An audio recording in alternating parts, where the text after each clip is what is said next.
So, welcome to the Expat Pundits. This is Kevin. This is Drew.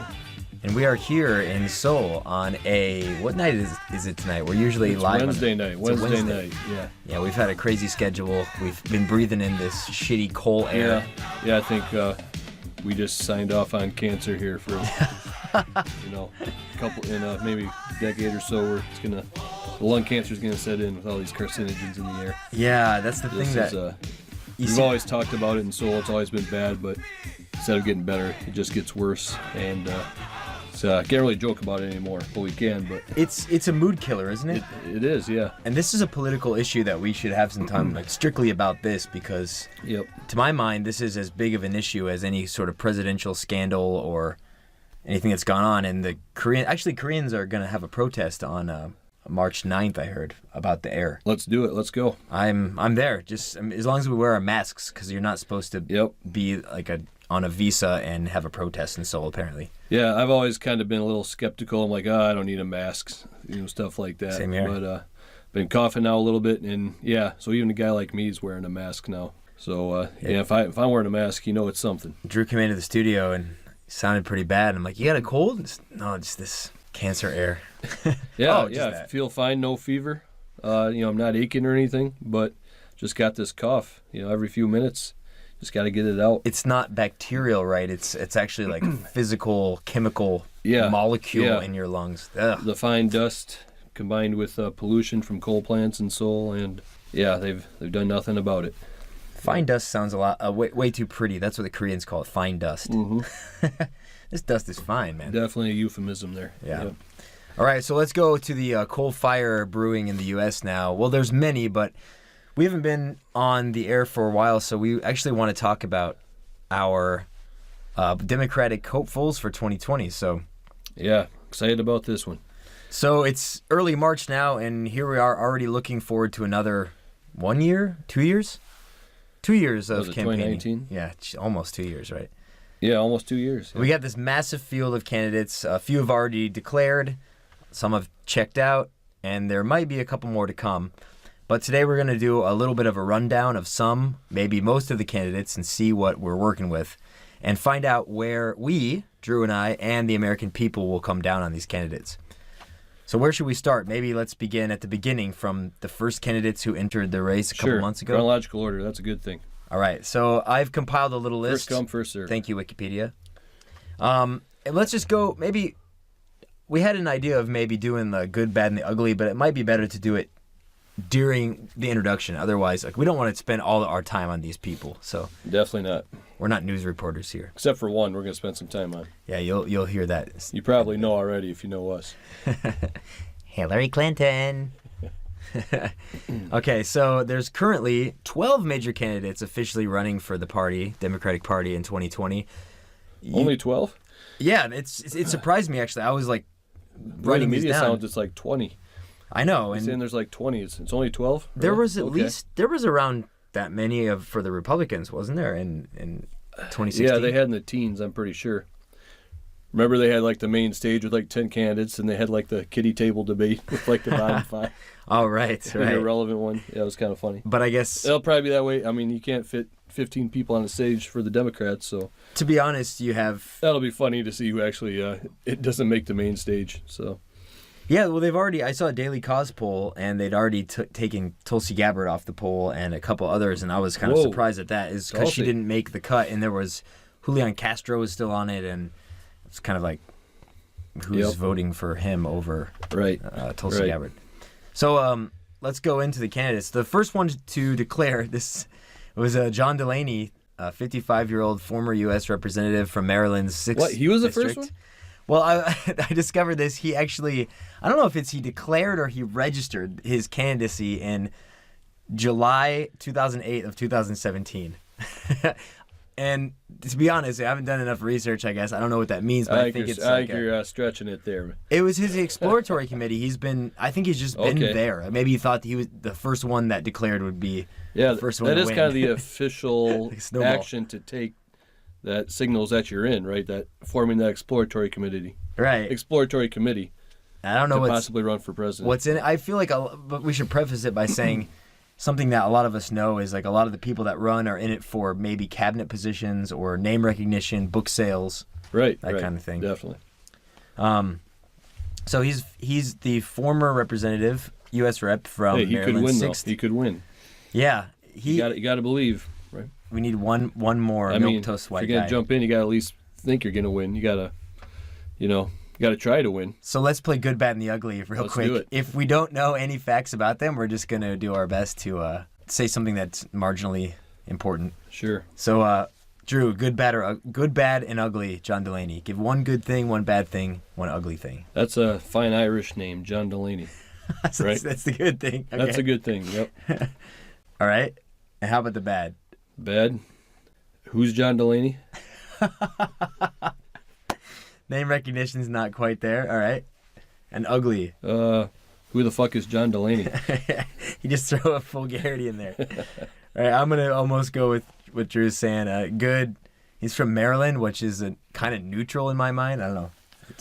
It seems like it's a southern state, but it's always Democrat, I guess. Bad. Yeah. He's a representative from Maryland whom I don't know. And wait, you have down a former representative. He's I said I wrote former, but he's still here. So it says he's here through 2019. Okay, is he a current representative or not? He's current, and okay, it's funny for the other ones. It actually said to present. Okay. So I don't know. Maybe he got in on like a different referendum. I don't know. All right, let's go to the next one here. I'll start the next one. All right, good. All right, this is a good one. A little more name recognition here. Tulsi Gabbard, the good. Well, we got to say who she is. Who's Tulsi Gabbard? A lot of people don't know who she is. Okay.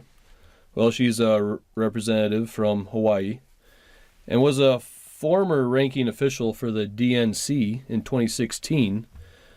And she actually did the honorable thing of resigning her position after she decided to endorse Bernie Sanders. Because usually DNC officials, they should remain neutral in an election year, an election season, not show any favoritism. They should be impartial. And when Tulsi decided not to be impartial, yeah, she resigned. And, that was the proper thing to do, unlike W. Wasserman Schultz or some other people of the DNC who, obviously, did their best to promote Hillary even while the primary race was still going on. You think Tulsi's, well, maybe we could include this in the good, bad, ugly, but I think that was her supporting Sanders was sort of her birth into the limelight of the progressives. And she still has a pretty strong showing on online, a lot of forums that I've seen. Like, people really like her. But I think a lot of people turned against her for some of the statements she made in the past against LGBTQ people, long ago. I think she was 22 years old. Yeah. And also her coziness with, Modi of India, and she'd met with Assad in Syria. But her current stance is basically, we don't want any war. I mean, that's pretty much, she's running on that niche. And that's why I think, well, I'll just put my good out there. I think she's very important voice to have, and I hope we hold on to her at least for a while in the primary, because she actually has an issue where she's going to test the other people if they don't come out in support of, no more wars, no more foreign wars for money and no more invasions. Then I think that's a good thing for her to be that voice. Yeah, and my good for Tulsi, of course, is that she was in the Iraq War, or she is an Iraq War veteran. So she knows what she's talking about when it comes to international conflict in the United States role. You know how she entered the war, right? I don't, actually. If you have that biographical she was a state rep, I believe, and in 2005 she quit her position as a rep and she entered Iraq. So it wasn't like she was already in, she's not like a Tammy Duckworth figure who was already in the military before being a public servant. And she was actually a medic. She wasn't fighting. Okay. I don't know. Does she have doctoral experience? I'm not sure about that.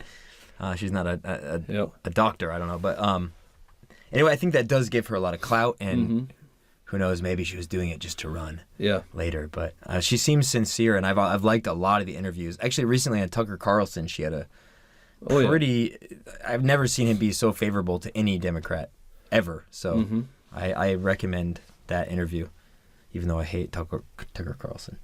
Exactly. So good, bad, and the ugly. I'll go first this time. Good, a couple things, but I'll just go with one. Okay, anti-war. Bad, some of her foreign policy issues. Ugly. Okay, I'll say ugly is the LGBT. I don't know. It's kind of hard. The bad and the ugly are kind of mixed on this one. That'll always be there. How about you, Drew? Let's just go right into it. The good, the bad, and the ugly. What, the movie? Wah, wah, wah, wah, wah. That was not planned, folks. If we don't have anything to add, we'll just go to the next one. And this is Julian Castro, 44-year-old former U.S. Secretary of Housing and Urban Development under Obama. Huge step down now that we have Ben Carson, I gotta say, and the former mayor of San Antonio, and the plastic-faced, beautiful Latino man. Yep. Okay. Do you have anything to say about Julian Castro? The good. Julian Castro. He was seen as an up-and-coming star in the Democratic Party. I believe gave a pretty good speech at the 2016 convention. From Texas, mayor of San Antonio. He's Latino. And of course, Latinos are the biggest minority in the United States now. Major voting bloc. Just get more and more important every election year. So in the past, this guy was seen as a major candidate, possibly. He could be a contender. Could be a contender. That's right. A really strong Latino with experience. But the bad, Kevin. Okay, I like this. This is a bit faster. The bad, beyond just this horse race issue of like nobody knows who he is, blah blah blah. I want to focus on issues for most of these candidates, and give credit even if they're not, the most nationally recognized. So for the bad, I would say he doesn't seem to know why he's in this race. He supports a few major policy issues, like he came out in favor of reparations. I don't know. The bad is that he got pressed in an interview I heard on Pod Save America, and he couldn't really give an answer to why he was in the race, and it was sort of weird and damning. So, yeah. Got anything ugly about him? He's not ugly. He's a very handsome man. Again, I'm just going to go with the name recognition. Anyone who follows politics knows Julian Castro, but if you're not really into politics, just wait till election years. You probably don't know who he is. I just thought he was from Florida because he has a Cuban last name. Yep, exactly. Yeah, that probably hurts him too. People are going to think about the Castro. We're not having a president named Castro. Hey, that's funny. I didn't even think about that. Yeah, I know. Weird. Yep. But I did connect him to Marco Rubio somehow because I thought he's from Florida. That's terrible. Yeah. Nope, Texas. How white of me. Okay, who's next, Drew? Oh, we should say when Harris. when they declared too. So Julian Castro was just so you know. It doesn't matter that much, but it was in January. Okay, Kirsten Gillibrand. She declared on January 15th, 2019. She's a U.S. Senator from New York. She began her Senate term in 2009 and is currently serving. Former New York State Rep as well. The good about Kirsten. Kirsten. Kirsten. K-I-R-S-T-E-N. It's Kirsten. Kirsten. My ex-girlfriend's name was Kirsten. Right? Yeah. Kirsten. Sure. Well, it's German too. Yeah, okay. German's got Kirsten. It matters to some people. It does. Someone's like, she is not Swedish. She does not spell her name with a J. Yeah, I'm sure I offended all their fine Nordic friends. How dare you? No, they're either in Minnesota or they're still in their nice socialist countries. We're gonna get them someday. Yeah. So the good. Okay, I'll say a good thing. Her main platform is women's rights, and I think that's a good issue if she wants to run on that. The problem with that is that every Democratic candidate is for women's rights, so. That's kind of a neutral good. That's the good and bad right there. How about the bad? The bad, well, that's her only issue. Women's rights. I can that come she up. Stands out on. I'll come up with some more bad stuff if you want. Okay. But the bad is that she's like probably one of the most centrist. We'll talk about one more later. That's more moderate, more establishment than her. But I agree. She just gave a fundraiser, or she's giving one soon, to the president or one of the executives that is at Eli Lilly, I think. Or Pfizer. Right. Pfizer. That was her. Yeah. And Gillibrand, yeah. And on some level, I feel for her, and I know, Bernie and Warren, and like... Excuse me, soul air there again. We gotta leave that in, actually. Yep. This is what it's doing to us. You can't see my oily skin because it's air. She is... I don't blame her, because it's not like she's trying to be status quo, and she's actually, the dinners are like $1,000. They're not $10,000. They're, it's just the fact that it's Pfizer's hosting it, a Pfizer exec. Yep. And also, she doesn't support Medicare for All. She doesn't support really any of the progressive platforms. So that's the ugly is, I don't know. I don't want to say there's an ugly thing. Okay. I would say you were hyping that up a little bit. It goes into there's a bad, there's one little thing that's ugly, and I was waiting for that. Her claim to fame, sort of. Oh, I think I know what you're going to say. I could be wrong, but I think I know what you're going to say. Oh yeah, guess it. Good. You guess it. No, go ahead. Well, but if I'm wrong, I'm going to look like an idiot. That's fine. There could be more than one thing. Was she the one who called on Al Franken to resign? Ding dong, ding dong. That's it. Oh, okay, I was right. Yes. And I'm hesitant to call that bad. I mean, right. I don't. I mean, I think in some ways she should be more of a voice for this Northam debacle that's going on in North Carolina, or was. I think it's just like done now, or Virginia. Yep. Ralph Northam. Mm-hmm. But I don't know. I haven't heard her. There's too many voices to be able to get all the sound bites. So maybe she's been out there, yep, saying the same, stuff. And I bet she has. Yeah, she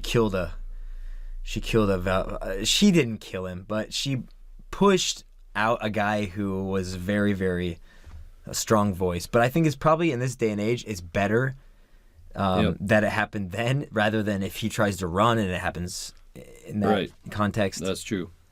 So I'm not going to say that's bad. Yeah. Ugly. I mean, especially with all the It was an ugly incident. Yeah. With him. Yeah, with Al Franken, that was ugly. But there's I mean, you don't want to say this, but I mean, just look at Trump. Everything he's done, he didn't resign. I know. And so Trump's still in. Al Franken's gone. And the point is, there's been so many other people who've done so much more, so much worse, that didn't resign.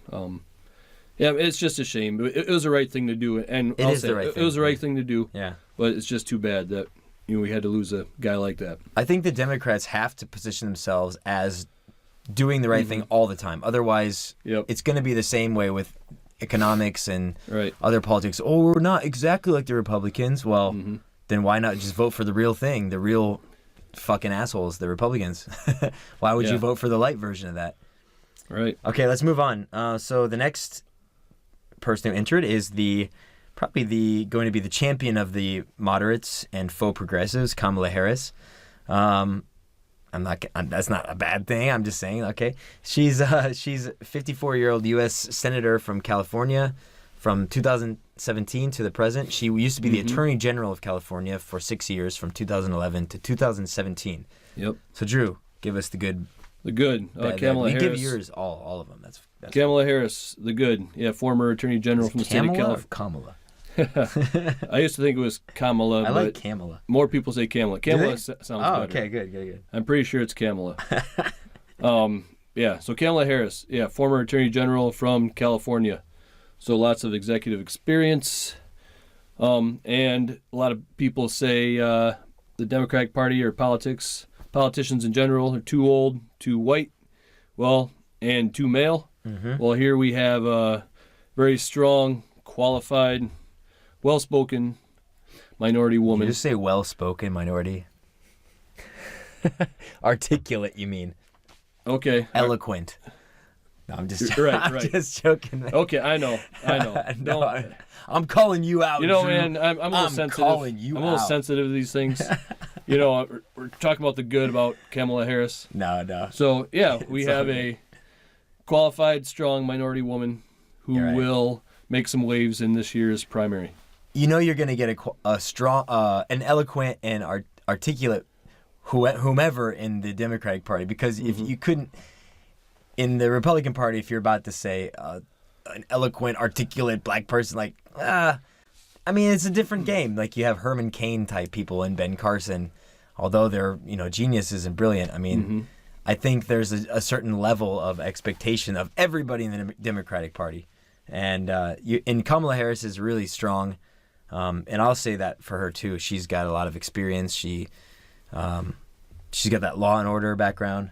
Yep. That's strong. Mm-hmm. How about the bad? The bad, well, a lot of progressives aren't huge fans of Kamala Harris. And the reason is, if you look back at her record as Attorney General of California, there's a number of, first there's some individual cases where she took some unusual stances on, but I think overall, one of the major issues coming up in this election and just in society is the number of people we have in prison, incarcerated in this country, and the disproportionate number of minorities in prison. And people think that, Kamala Harris kind of perpetuated that disparity.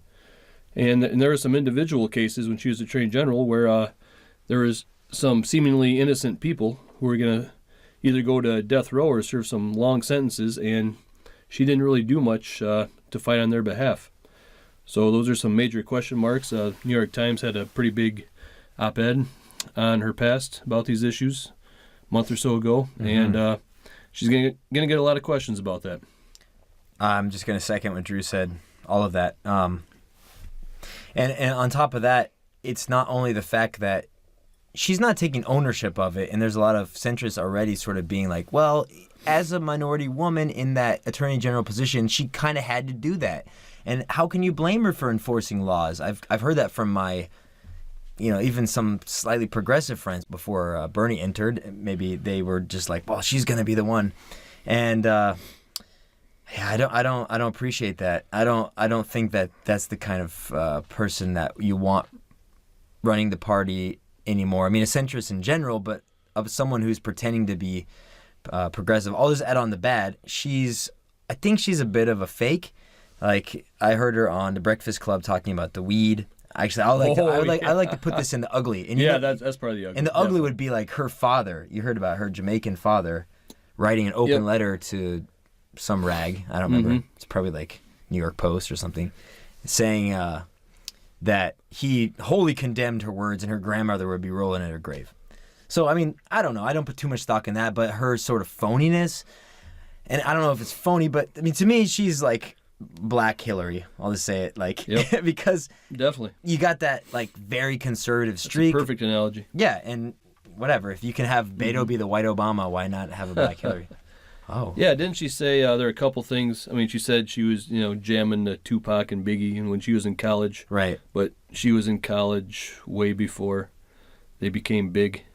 To be fair, that's the kind of shit that the Republicans are going to pick on so much. Definitely. That I don't want to be in that Yep. camp, but it's just like, okay, you don't need to pander. Just tell us tell us your policies. Authenticity is everything, and and don't call yourself a progressive attorney general when you have actively worked to oppose marijuana legislation when your Republican candidate supported it. Yeah, legalization, that is. Oh, and just another thing too.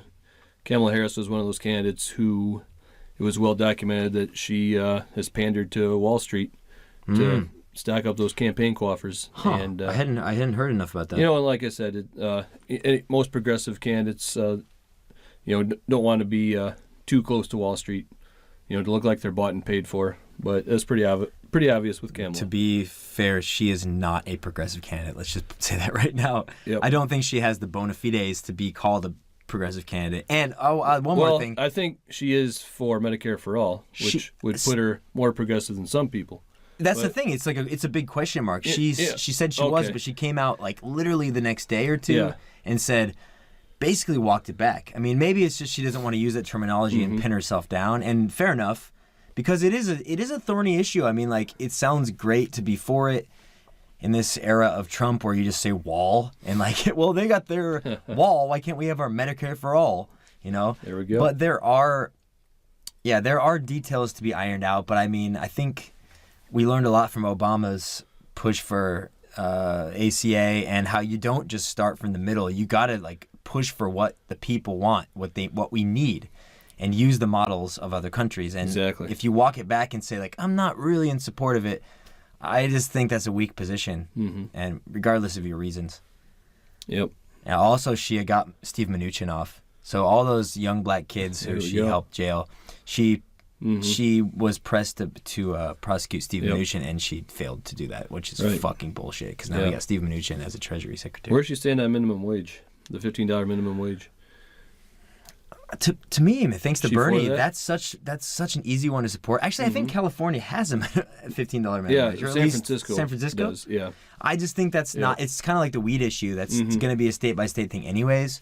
But so going for it federally is not a risky issue. Exactly. Yeah. So I think we spent probably the bulk of our time on her now because she might be the one to beat in that camp. Okay, so let's keep going. The next one is, can you say his name? Pete Buttigieg. Buttigieg. I know. Buttigieg? Oh, yeah, you haven't been listening to Pod Save America. Actually, I just did today. Did you hear? I heard it. Yeah, he gave a great interview on Pod Save America. Because the way to remember his name is Buttigieg. Buttigieg. Buttigieg. Okay. Buttigieg. Yep. Yeah. What do you think about this guy? Well, he's a very well-spoken, articulate. Well-spoken white man. Yeah. Yeah, he said a lot of good things. Said a lot of things plainly and clearly that a lot of people would understand, have no problem figuring out. And, he's the mayor of South Bend, Indiana. And, a younger candidate. And one of his big things was, correct me if I'm wrong, but he thinks we need to have a lot more younger representation in government at all levels, from people in the 30 and people in 40s or 30s as opposed to 60s and 70s. He actually said on Pod Save America to Dan Pfeiffer, he said that was his. He said he was actually pushing that as a selling point. That hey, I'm the young guy, which I like that about him is that he seems so politically savvy and so smart. Like just he reminds me of Obama in a way. Like he understands the political atmosphere in which he operates, and I would say he's more like Obama than everybody else. So you can compare Beto to Obama, but I don't think there's anybody as savvy, as smart as Obama. The white Obama. Yeah, Buttigieg might be that, but he's got some other things going for him. He's a veteran. He's 37. He's gay, and he sounds really solid on a lot of issues, and I think he's progressive. I kind of couldn't get everything from that interview, but I've heard other interviews, and it sounds like he stands for a lot of what the progressives stand for. But he's definitely more progressive than a lot of the other candidates. He seems pragmatic. If that's an Obama thing too. Yeah, definitely. Yeah, and he talked about again from just in a broader picture, a lot of the criticisms of the left of liberals are, the coastal elites and how they're very pretentious when talking about, middle America, telling them what's good for them. And, well, here's a guy from middle America, South Bend, Indiana. Yep. The anti-Pence, though. He's talking about, the anti-Pence. And he made some good statements on saying, hey, we don't, if you're going to be a condescending elite from the coast telling us what to do or how to think in the Midwest, making us not feel good about ourselves, then, you're not going to be a very strong candidate. And so that's been a major criticism of the Democratic Party, for the last few election cycles, is not paying attention to the voices of middle America. The Rust Belt. The Rust Belt. The Rust Belt throat. Yeah. So good. I think we've talked about good. I don't know. Bad. I don't know. I can't say bad. Again, if you're just a casual observer, do you know who Pete Buttigieg is? Yeah, name recognition. We could stamp that to a lot of the ones coming up too. Yeah, he's the mayor of South Bend. Great city of South Bend. Oh yeah, hey, I tell you, I spent a lot of time on Notre Dame's campus. Oh, that's right. I have 2 ex-girlfriends from there. Friends of Rudy. Actually, a lot of people say that campus and South Bend are 2 separate entities. Well, that's another story for another time. South Bend doesn't have alcohol, right? They don't really party that much. Maybe I'm wrong. Okay, yeah. They're not I don't know if famous I'd tell that to an Irish alum, but... Hey, man, I'm from Iowa City. But from South Bend proper, it's been, facing downsizing factories. Right. It was the industrialization hasn't really recovered from its heyday. Studebaker, he said, was exactly a big industry. I would say the ugly. I've heard a bit that he's not good on housing and urban development in South Bend. I don't know. I don't want to go into that because it's just something. Terrible. It's terrible. Like, I don't know how. I don't know. Got to have housing. Yeah. Well. Yep. Well. Yeah. Okay. Let's move on. Actually. So our next big name, not doing so hot to be honest, but is I'll tell you why. Corey. Yeah, you're just gonna tell us why. Cory Booker. Yep. He entered on the beginning of February, and he's a 49-year-old U.S. senator from New Jersey. He's 49. He's 49. Wow. Looks pretty goddamn young. He shows his age very well. Looks like that's he a good smells right good. there. Like he is skin, a specimen. He is a specimen. I'll give him that. Yep. He's a specimen of a man. Yeah, he's a stallion for sure. Yep. He's been a senator, and I remember hearing his name. Be my wingman anytime. Was he? It was. I feel like Obama was talking about him like way back in the day before I really had looked into him. Yeah. He was like, Cory Booker.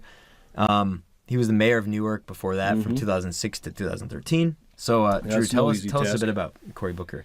Well, we just went over the good, I'd say, of Cory Booker. Wait, what? That's all the good? He smells good? Yep. Looks good? Yeah. What? What else? Well, okay. Well, I mean, he's mayor of Newark. I mean, that's a tough city to be a mayor of. That's a good thing. Did he survived it? I guess I don't know. I'm not sure that his policies were very helpful in Newark. I've heard that's true. That there were other mitigating factors that he didn't do enough as mayor. That's true. But I'd say it's a pretty tough job. That's like being mayor of Detroit or New Orleans or something. Yeah, trying to bring it back. Yeah. Well, the big thing, though, which a lot of progressives who are informed they don't like about Cory Booker is he has lots of ties with Big Pharma. Oh, yeah. Yep. We don't like that. His campaign coffers are filled with money from the pharmaceutical industry, and you keep hearing it all the time, the rising costs of medication prescriptions in the U.S. Like for, I don't know, actually I just read an article today, the medication you can get for $4 in India is $1,000 here in the United States. Is this the insulin? Is this Humalog? I don't know if it's insulin. No, it wasn't insulin. But no? Yeah. Some other I should have documented it more. It's not Viagra. That's pretty cheap. No, everywhere. Exactly. Yeah. Well, a lot cheaper if you go other places. Everything. But yeah, so everyone knows drug costs are way too much in the U.S. to the point where people are dying because they can't get their proper medication or treatment or insulin for the diabetic people. Yeah, that one floors me, the insulin prices. But yep. So let's focus. What exactly? I mean, you I know you know this. Cory Booker's a big pharma guy. Do you remember the big debacle with him like a couple of years ago, 2-3 years ago now? Boy, he voted against voted against the bill that would allow cheaper drugs to be brought in from Canada. Yeah. He was like one of the lone voices. Yeah, and that's no surprise. To me, that's now we know why. It's such a classic. It's like a textbook example of how money influences political decisions. And you can hear people argue against that, but it's like the more people point that out, I'm going to say again, like Sanders was... It's been said, I mean, maybe Kucinich used to talk about it and people before him, and... Actually, I heard video of Biden today talking about it in the 70s, back before PACs, how like when you have big donors like asking for money, you feel like you're on the hook to them, and now it's just such a political reality. But the thing is, like, it shouldn't be something that we accept, and Cory Booker is just consummate politician in that way, and he's got some redeeming qualities. Like, he could be pushed the right way, but he's kind of like Obama with no backbone, as opposed to like Obama with like some with Obama's backbone. Yeah, you know, it's like he's just like faded Obama. Like that's kind of how I feel about Cory Booker. Great wingman. He's a vegan too. Is he? Yeah, there was some story about how I was kind of proud of my Iowan brethren and how like they're interviewing Iowans because Iowans eat like 98% Iowans eat meat. Like there's not that many vegans. I know a lot of them though. Probably not all the vegans. And they had interviewed like farmers, and the farmers like, I don't care about that. Let a man eat what he wants to eat. Like I was like, that's pretty cool. Good for you. They weren't like people for eating of tasty animals. Okay. Yeah, so we can move on. He's only got like 1% in the polls now anyway. So exactly. Let's move on to one of our favorites, Elizabeth Warren. Mm-hmm. And this will be an easy one. Tell us about Warren, Drew. I think you know more about her than I do. Really? Actually, why didn't we talk about her? She was the first one to declare, wasn't she? She was not. Oh, that's right. There's that other guy that no one knows. Time's been warped. I think it's because she might have been the first one in 2019. Drew texted me. No, Corey Booker. There was all these. I put them in order. It was such a big day that I think. I didn't put her date though, but I moved her down here. She was like, I think Warren was. She was like second, like February 2nd. We can look it up later. I think she did in January, shortly after the New Year. I might have got it wrong. Yeah, I'm fact checking you on this one. Right. Get Snopes doing it right now. But yeah, Elizabeth Warren, of course, a very progressive senator from the state of Massachusetts, has championed consumers. And damn it, you were right. Yep. Yeah, She was December 31st. Yeah, exactly. The big New Year's. Yeah. Right. Where were you? Yeah. I don't know. This is one. I know what you were doing on. Campaign. New Year's Eve. Wait, no, campaign February 9th. Exploratory Committee December 31st. Well, that's all that matters. Exploratory Committee. She's that's the only one on Wikipedia that has that differentiation though. All the rest have campaigns. Yeah. Or only one date. That's okay. Pretty weird. I don't even know. We should figure out the difference. Get into that. Yeah. Yeah. Elizabeth Warren. Yeah. Champion of consumers, staunch advocate against fraud and the recklessness of Wall Street, which is, affecting people on Main Street with, the reckless spending, reckless investing, costing people their homes, pensions, things like that. So, Wall Street better look out if Elizabeth Warren does well. Okay, the good, everything Drew said. Mm-hmm. She's been good on, she knows she's wonky, but she's like, nice grandma, wonky, and also like lovable. Mm-hmm. I think, and she really has that Wall Street issue down. Corruption is her thing. Does. Like, she's number one on corruption. Why are you saying she's wonky and stuff? Wonky. She's lovable. No, wonky. Is that just because she's a woman, right? No. I mean, wonky. We only say the stuff about women candidates. Come on now, Kevin. Really? Right? Is that true? Maybe I've never thought about that. Like, but wonky is a good. It's a positive. It's a positive term.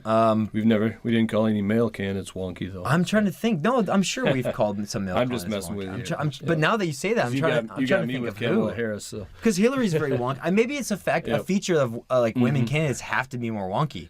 This could be something we explore because there's definitely unfairness to this day. Definitely double standard. Yep. Definitely double standards, and maybe the women have to be so much more researched. But I think her wonkiness is like her nerdiness is something that's very, very good about her, and I hope that she stays on that message instead of trying to be like values, justice, reform, hope. Like she doesn't need to do all that pandering shit. She needs to stay on the details. Right. How about any bad about her? Any bad? Foreign policy. Again, like I said, I don't want to fit into this double standard and stereotype. Maybe not the most exciting candidate. Yeah, she is, wonky, but she's got a soothing charisma's voice. Lacking a little bit. Her voice is far too soothing. Yeah, exactly. Just, doesn't have the charisma or the flair that is needed in today's world. She seems soft. I don't know. That is such a gendered adjective. Yep. And I would say the bad from a political perspective. I gotta do more research, but there's like my mother is in the banking industry, and she takes certain umbrage with like certain ways that Warren has portrayed the banking industry that my mom's like, that's bullshit. Having to do with Glass-Steagall, and to be honest, it's my mom's a wonky person. Another female, she's very wonky because it's her job in that industry, and I need to get more details on this, but it's a very technical issue about how the lending services are not, like, she sort of painted it in a way that put a lot of the onus on private lenders, and a lot of her positions for like Glass-Steagall would not have ameliorated the situation. And so she doesn't trust her. My mom really hates Elizabeth Warren. I don't know. It's weird. Wow. Yeah, that's interesting. She still support Bernie, but like she's like, no, Warren. I don't know. Okay. I don't know. Yeah, very nuanced look there.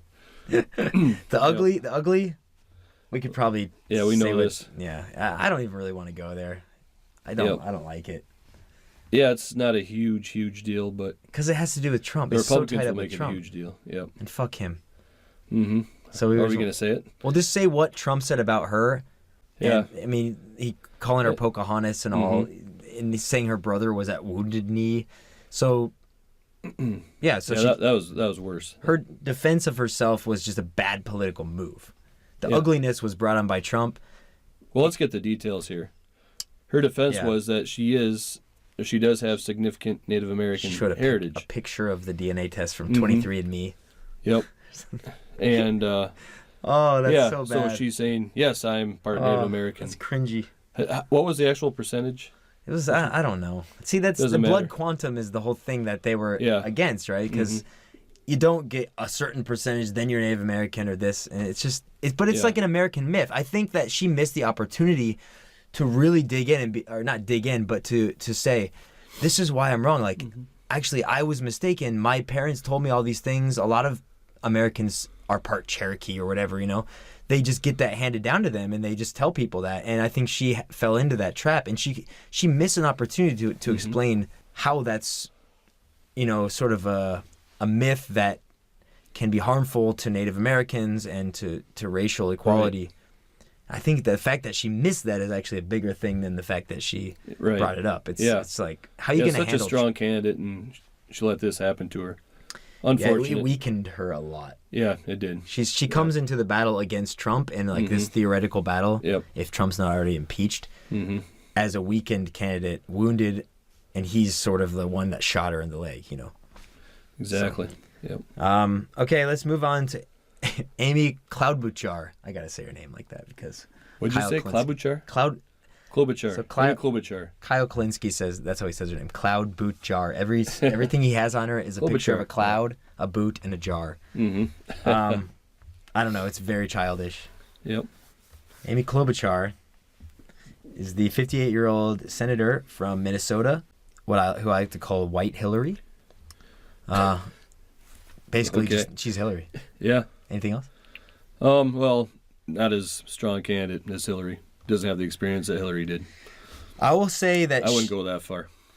No, she's not as strong as Hillary. That's true.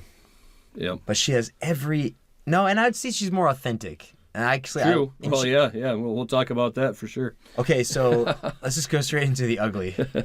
Yep. So what's the ugly about Klobuchar? Go ahead, Kevin. Actually, okay, I do want to say, like, I don't want to hate on the centrist, but I mean, Amy Klobuchar, if you saw her town hall on CNN, her response to the guy who asked about free college college was just like a typical example of someone who doesn't want to answer the questions. She's not where the people are at. He asked for a yes or no on free college, and she gave him this huge rambling roundabout policy. It wasn't even wonkish. It was just like he said, can you give me a yes or no? And then the moderator, Wolf Blitzer, had to remind her, like, well, yes for a yes or no. I just don't think she has any appeal whatsoever, but somehow she's getting so much fucking airtime. And I wonder why. I wonder why she's getting so much airtime on. Why is this person even a factor? I mean, like, her name was thrown out there in November or something, like, and nobody knew who she was. Like, nobody. So to me, she's like the most obvious creature of the mainstream media and the DNC. It's just like, of course, Amy Klobuchar. I don't know. You should tell about the bad. No, that's just who she is, and okay. I mean, some bad. To me, this is way worse than the bad, or than the ugly. Yeah, well, of course, it's been documented that Amy Klobuchar was a very strict, demanding boss who really, pays attention to detail and needs things done a certain way. If you don't do things her way, that's how you would describe a man. Down on you. That's how you would describe a man. Exactly. How do people describe her? And then, I guess I don't know all the details, but I guess what she was eating a salad, and she asked someone to get her a fork, but no one could get her a fork. Some poor staffer didn't get her a fork, so she started eating her salad with a comb, just to ridicule and demean her poor staffer. So she's a terrible boss. She's a terrible person to work for. I gotta tell you, I might have missed a detail on that, but that's the gist of it. No, yeah. Okay. It's so dumb, but it's probably gonna kill her. The only extra detail she'll never live this down. I don't know. I think it was someone else's comb, maybe. I don't even know if it was hers. Oh. She ate it with a comb. Like, to me, like, I hope it was her coat. Then she gave it to the staffer, and the staffer had to wash it. Like, to be perfectly honest, Bill Maher retold this story, and he was bitching about how millennials are wieners. And, like, I hate Bill Maher, and I don't agree with him on whatever. But to me, this story humanized her more than anything. It's like, this woman ate a salad with a comb. Like, I think that's hilarious. I think that is fucking great. Like, and then she recently... It's not very presidential. Yeah. Trump eats pizza with a fork. That's true. And fucking Well, it doesn't matter for Republicans. Republicans. It only matters for Democrats. Oh, that's true. You know, just like Michelle said. Obama puts Dijon. They go low, we go high. So... I don't know, but her throwing her books at the staff, like, I don't know. The one thing that I found out through all this is that Hillary Clinton was, like, infamously lovable boss. I had no idea. Really? She is, like, beloved by all of her by all of her staffers. Like, you can't find people. I mean, you'd think maybe she's so iron-fisted that nobody's going to complain, but, like, no. Like, I don't know if I'd go that far. She's very, very... She took the time to memorize their stories I've read. Their birthdays. True. She would go out of her way to she's a politician, yeah. But Obama was sort of a detached boss. According to people like who worked for him, they weren't like... He wasn't like a super... He was friendly, but he wasn't like a I'm going to treat you special kind of person. Yeah. I mean, they just respected kind of who he was. He was no drama Obama, though. Right. And that's cool. But I mean, they worked everything out. He was pretty even-keeled. I'm just saying, I was fascinated to hear that Hillary was like a very well-liked boss in general. Maybe it's because her people just like slavishly support her. I don't know. Well, because she's, such a big, strong, visible candidate. Could be. With an, incredible record. I'm going to say some... I mean, she's a superwoman for sure, and just to work for her... She got fucked, everyone's man. going to say good things about her. So if you read some tell-all books about the campaigns, there's definitely... There's got to be something. I mean, but I don't know.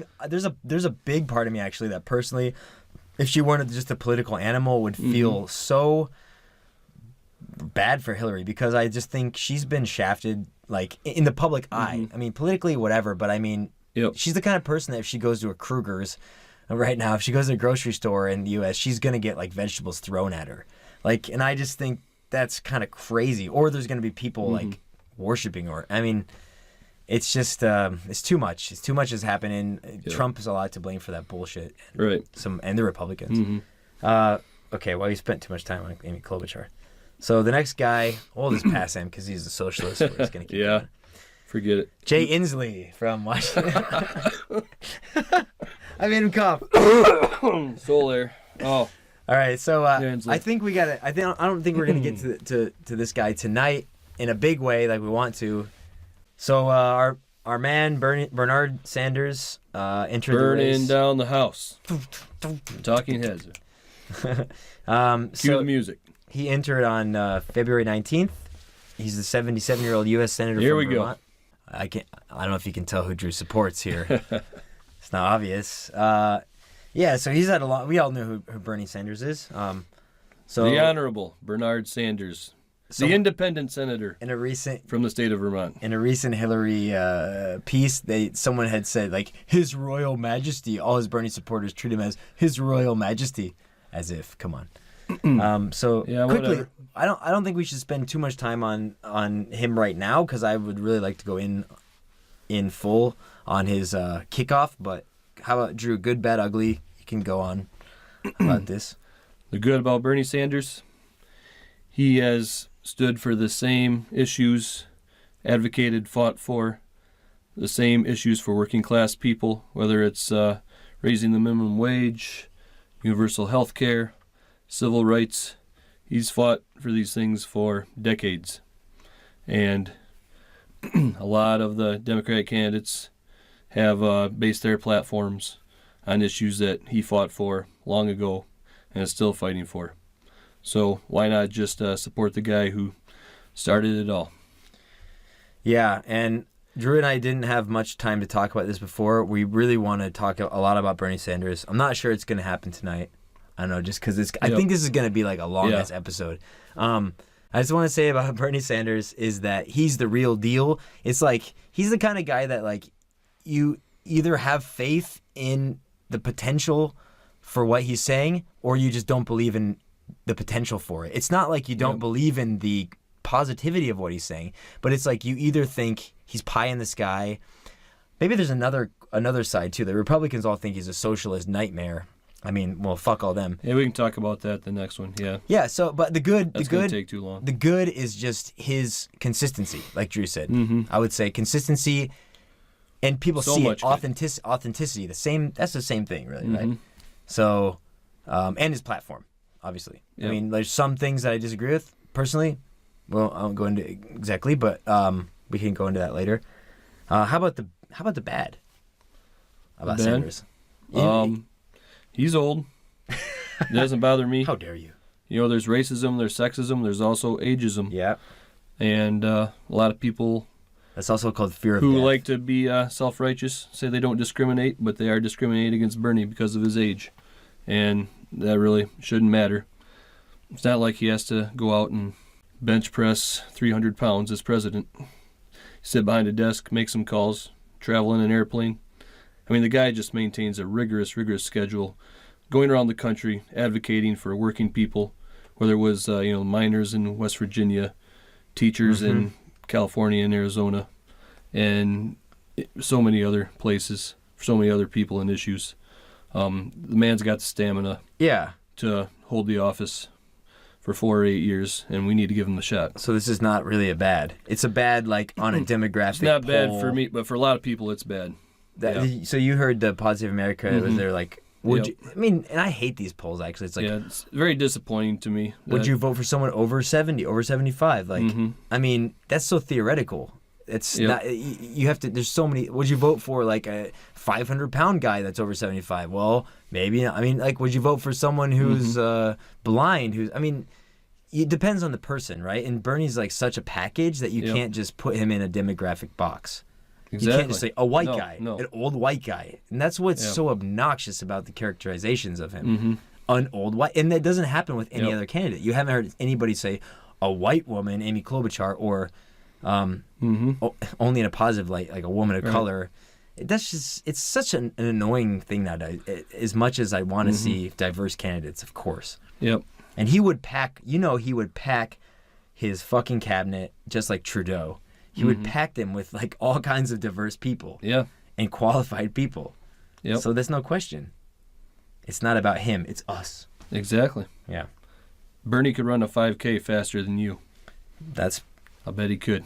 That's probably likely with most Americans, for sure. That's my point. Not everybody. And- There's some great runners out there. And also, who I know, but to the average person, Bernie can run a 5K faster than you can. yeah, people saying that his mind, like, or people saying that he's too old, like, show us signs that his mind is slipping. Like, if you can point that out, okay. Exactly. Show us signs that he can't. If he can campaign through Iowa, I mean, that is such a gauntlet. That's such a grueling test. Mm-hmm. Then we'll see. Then okay, if he's not making it through Iowa, then fine. Say, oh, he doesn't really have the stamina. I have a feeling he will, though. Yeah, but then it's like he will or he won't, right? But but people calling it way too early. Like Colbert was doing all these age jokes on him. And that's pretty much all he had. It was kind of disgusting. Bernie would take it in stride too. Yeah. You know, I am cautiously optimistic. And Kevin, you're from Iowa. You're gonna be heading back there soon. I know you and your brother and many other people are gonna canvass like hell for Bernie, and I am caucus too. You know, he's not going against Hillary this time. Hillary was a great candidate, maybe one of the best candidates for the party. One of the best, one of the worst. Yep. And but he's not going against her this time, and I am cautiously optimistic that once Iowa comes, Bernie is going to overwhelmingly win those caucuses, and about 12 of these 15 people we talked about are going to drop out after Iowa. Okay. If not before. Okay, we're gonna move on from Bernie real quick because we need to talk about one thing. We've surprisingly talked for like 50 minutes already, which is crazy. But there's two other candidates I don't really care that much about: Jay Inslee from Washington and John Hickenlooper, governor of Colorado. Name of the year, best name in the field. Both governors. Hickenlooper. Yeah, that's the good. It makes me hungry for some childhood. Yep. Breakfast cereal. Exactly. Or like a Hickenloopers were good. Or Hickenloopers. Or you know, like a space warp, like a Bose Higgs or something. I don't know. I don't have much to say about them. I think it's good to have more voices, to be honest. Yep. Inslee has some good policies. I'd like to talk about two other people personally, or maybe three, but one first is Andrew Yang, and I don't know if he's declared yet. I can't tell, but he's saying he's going to run for president. He's very small. He doesn't have like donors, but his name is coming up a lot. He's done tons of good interviews. He did an interview with Tucker Carlson. His main thing is this universal basic income idea. Oh, the UBI. UBI, yeah. And everybody who I've seen, he's campaigned in Iowa, and people really like this guy. I mean, they're like, I love his ideas. He's very smart. He doesn't seem to be on the political spectrum. He's clearly progressive, but he comes off as just a dude with smart ideas, and I really like that. And I would hope that, like, if he doesn't make it that far, he puts some ideas out there. He gets on stage, he puts ideas, and some really good ideas, and he makes the centrists look like morons or like dinosaurs.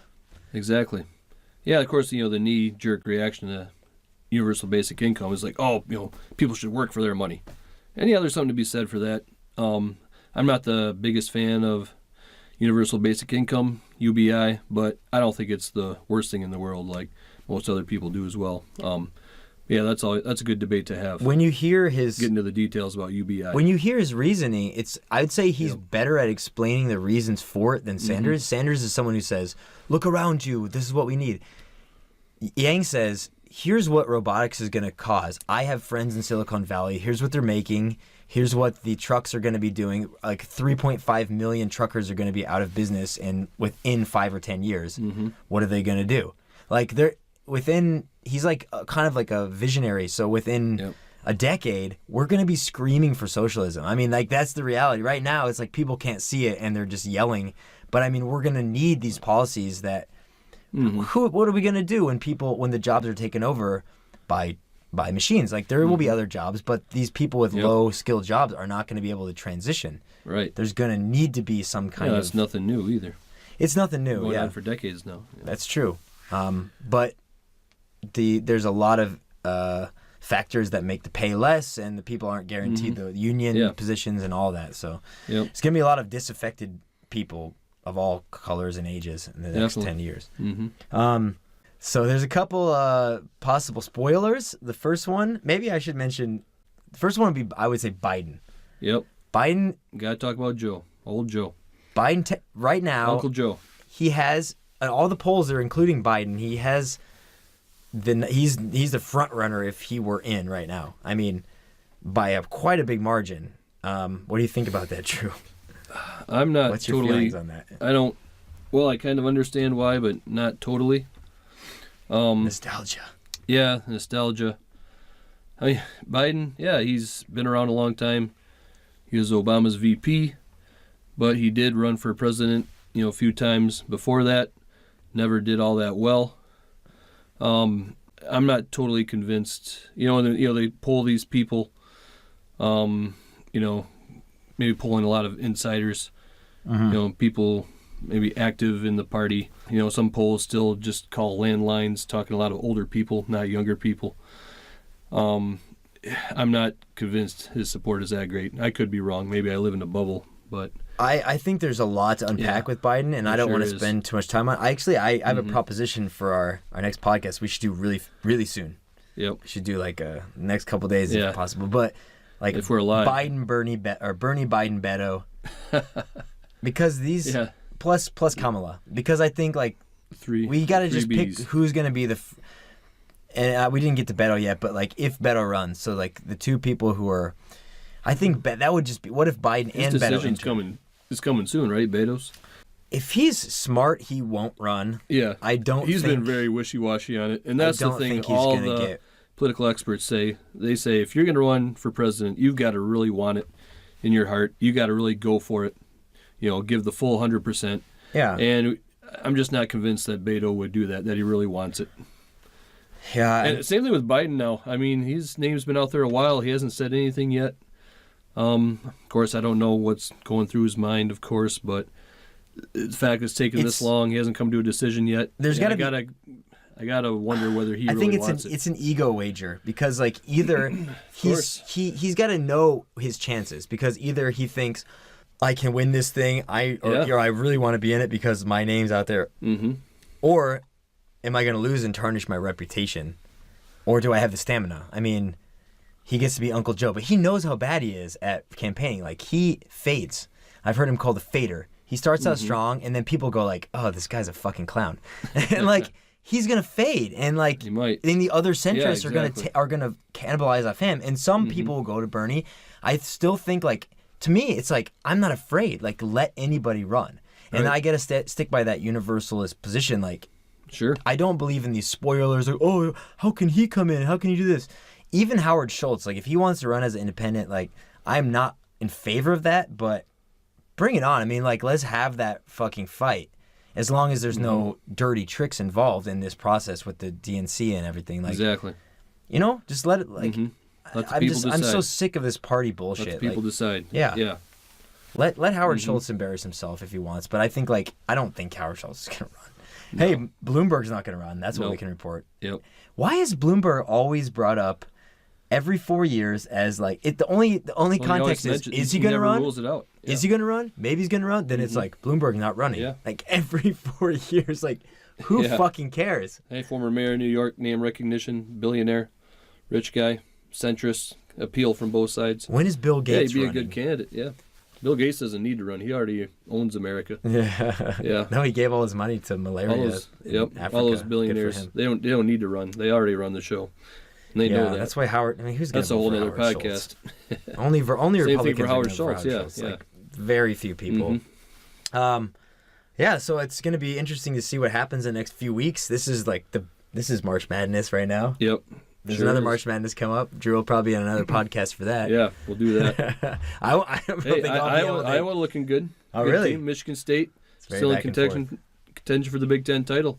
Big game with Michigan this weekend. You're going to hear a lot of politicians say how much they love Iowa teams in the next few weeks. I'm sure that's going to be obnoxious. Exactly. All right, so I think we'll let you be the judge, and hopefully if you want to skip back and hear our opinions, and join us soon for our analysis on our favorite guy. Yeah, and hey, we talked about a lot of the candidates. If we talked about one of your candidates, why don't you write some comments? Tell us why your candidate is the best choice for president.